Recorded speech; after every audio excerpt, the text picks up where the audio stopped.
বন্ধুরা, এই যে আমি এখন ফ্রাইড রাইস বানাচ্ছি।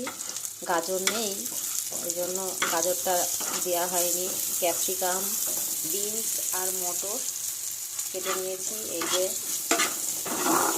ফ্রাই করে নিলাম, ড্রাই ফ্রুট ফ্রাই করে নিলাম বন্ধুরা। তো এবার ঘি দিয়ে ড্রাই ফ্রুট ফ্রাই করে নিয়েছি। এবার দেবো চিনি।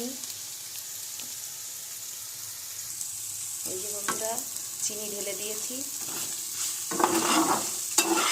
ড্রাই ফ্রুটের জন্য। আর এই যে ভাত হয়ে গেছে, এর মধ্যে দিয়ে দেবো এবার ড্রাই ফ্রুটের মধ্যে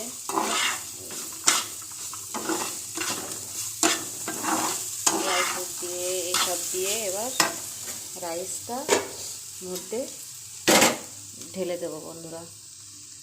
চলো ঢেলে দেখাচ্ছি। হ্যাঁ, এক হাতে ভিডিও করছি তো বন্ধুরা, এই দেখো এর মধ্যে ঢেলে দিয়েছি। দিয়ে এবার আমি ভাতগুলোর মধ্যে ভালো করে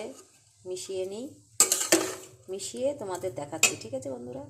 এই যে বন্ধুরা, ফ্রাইড রাইস রেডি, সব মেশানো হয়ে গেছে বন্ধুরা। আজকে মেনুতে অনেক কিছু আছে। এই যে টোপু ভাজা, ডাল, শাক ভাজা, সয়াবিন আলু মটরের সবজি, এই যে পনিরের সবজি, সাদা রাইস, আর আছে এই যে মটন কষা, আর হচ্ছে রুই মাছের ঝোল, আর এই যে মটনের ঝোল।